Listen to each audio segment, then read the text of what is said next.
if you're a VTuber fan, you know Hololive. And if you're a Yu-Gi-Oh fan, you know Master Duel. I really like Yu-Gi-Oh! I grew up on that. But Hololive's VTubers, some of them, are doing a Yu-Gi-Oh! Tournament. And I have had so much fun just watching them play through the game. Because not all of them are that competent. A lot of them are just kind of new to it. Otherwise, they are very familiar with it. But it's cool kind of seeing them learn the different combos for different decks. Now, when I first heard this, I assumed it would be like just standard. It would have that blue eyes deck. It would have that Dark Magician, red eyes, like the poster children of Yu-Gi-Oh! And no, I was so wrong. Like, hilariously wrong. Now, they had done this before, so I guess that makes sense. But they're just running some heavy meta hitters. Kali's the first one I saw. She's running an Odon deck, which is pretty good. It's a pretty good deck. And personally, I am rooting for Kali. Come on, Miss Calliope Mori, please. But then I saw Crony, and she's running a yummy deck. And at first I was like, oh damn, Crony's gonna sweep. But then I saw Narissa, and she's running Lunalight. And then I saw Bibu, and she's running K9 Vanquish Souls.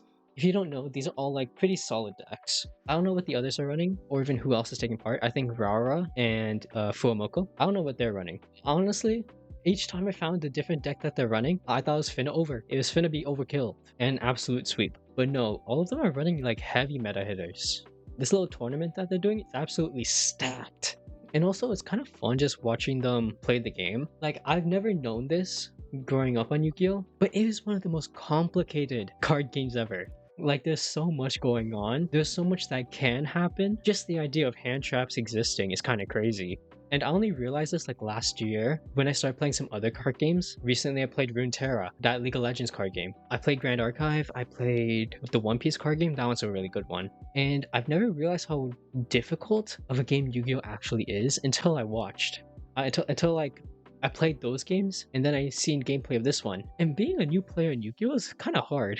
Like, I assume Kali is the most unfamiliar with Yu-Gi-Oh! And I believe she mentioned Odon being under the assumption that Odon is a simple deck, which it kinda is, but also kinda not. So if you don't know, Yu-Gi-Oh! In current day Yu-Gi-Oh! Trap cards are kind of slow, because normally your whole point is turn 1 you set up your entire board, and then negate your opponent into oblivion. Trap cards, yeah sure they activate on your opponent's turn, but say if you ever go second, you can't really do anything.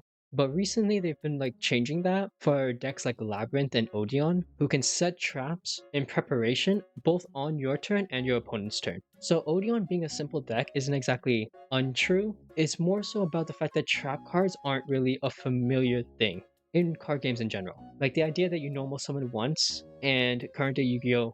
Every deck is reliant on your summoned monsters and then activating their effect one after another, and kind of chaining that all the way until you get a good end board. Unfortunately, that's not the case with Odeon because it's a trap card deck. It plays a little bit more unfamiliar to what's normal, which is kind of why I'm excited to see how Kali does it. It is simple in the sense where all you have to do is turn 1, your first turn, pure setup. 100% just set up all your trap cards, and then on your opponent's turn, you're actually supposed to play, where you activate all your trap cards, which will then turn into monsters and interrupt your opponent's effects. So a lot of these cards would negate, or they would destroy. So when your opponent's activating stuff, say they have a monster effect, you activate the trap card, summon a monster, negate it. They have a monster on their field or a card on their field, activate trap card, summon another monster, destroy it. It's a really good deck in the idea where you can do a lot of disruptions. You can interrupt your opponent and stop them mid-combo,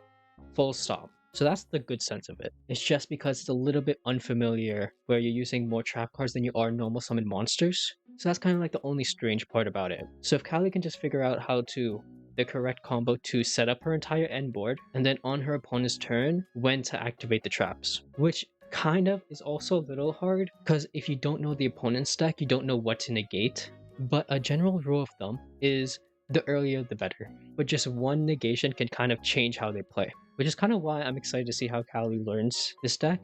But also, I would not put it past her if it's a little bit too awkward, because I know that they're kind of trying to do this thing where they don't know what all their friends are playing, or at least that's what I'm thinking.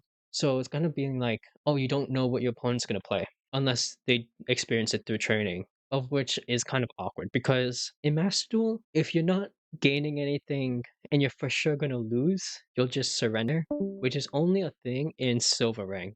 Yeah, it happens in gold, yeah, it happens in platinum, but it doesn't happen as much as it does in silver. It's because those pure, poor souls are trying to make the most of what they got. Because they'll go from fighting someone who are using Monarchs, one of the worst decks in the game. No offense if you're a Monarch fan, but they'll use Monarchs, and that's just free reign. You get to do anything you want.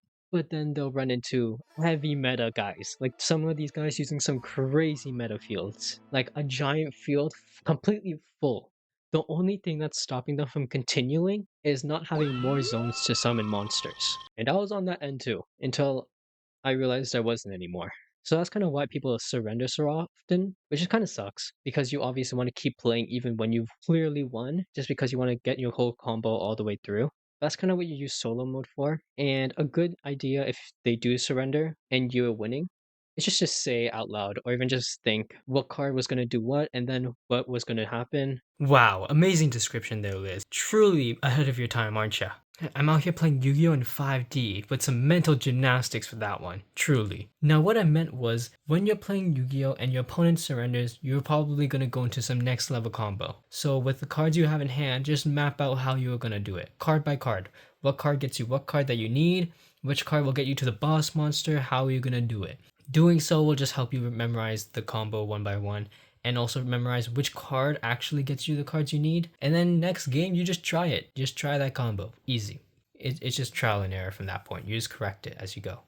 Yeah, no, that moment made me look so crazy. I think I might be. But then again, I'm playing Yu-Gi-Oh, so it's probably very likely. So if you're at all seeing this tournament and just want to get into Yu-Gi-Oh! Master Duel yourself, just remember when you have hand use your Ash Blossoms, use your Fuelos, use your Drolls. Probably best to do those as early as possible. Otherwise, negate their normal summon. Those are like the two things I kind of learned early on that is just best. But yeah, no, I'm really excited. I've never felt this way for like a video game. Like sure, I've watched like 100 VTubers by now, like go through FNAF and play FNAF. But I've never experienced someone playing Yu-Gi-Oh! And feeling like the second hand, the back of your head knowing, yeah, I remember when that happened. Okay, so yeah, no, there's definitely something wrong with me. That made absolutely no sense. So what I was referring to is when you see them mess up and then remember the time you did the same exact mistake. That's all I meant. Don't know why I didn't even elaborate in the slightest. Like that one time I negated my own Max C with my own Ash Blossom. Wasted 2 cards and made a fool of myself. Good times. I won't lie, I had the most fun watching Miss Calliope fumble Baron de Fleur because I've done that. And one thing you'll definitely learn if you ever play Yu-Gi-Oh! Master Duel or any Yu-Gi-Oh! Actually, just any card game. When you mess up once, that's never going to be the first time. You'll always mess up a second time. There's going to be another time where you fumble Baron, you fumble the Ash. You just do something that you've done last time, and you should keep thinking to yourself, damn, but that's just kind of how you play Yu-Gi-Oh! Yes, that's kind of how you learn it. You use solo mode to like practice your full combo, and then you go into ranked to get the first-hand experience of getting your ass handed to you. And that's just kind of it. It's really fun.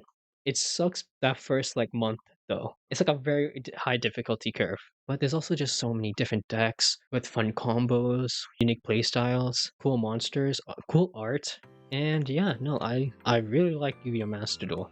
I grew up on Duel Links, tried Master Duel, was way out of my depth, powered through, thank you Red Dragon Archfiend, before Konami decided to make them a structure deck, because now everyone knows how to negate it. Bastards! Aside from that, it's just super fun. It's kind of like Pokemon, where you're seeing all the friends you made along the way, train to compete in the Pokemon League, and they're trying out different combos, different techniques, get stronger, and that's kind of feels like what they're doing, and you can kind of see that live because you've seen them all try different decks, different combos. Out of all of them, they've all been like tier 1, tier 2 decks. Odon I think is like a little bit below, but if you know how to play it, you can absolutely solo. At the end of the day, it doesn't matter how good of a deck you have if you don't know how to use it. So it depends on who pilots it. And if they all train properly and practice the combos and know what to do, then they'll be fine. And if they don't, who cares? It's a game, just for fun.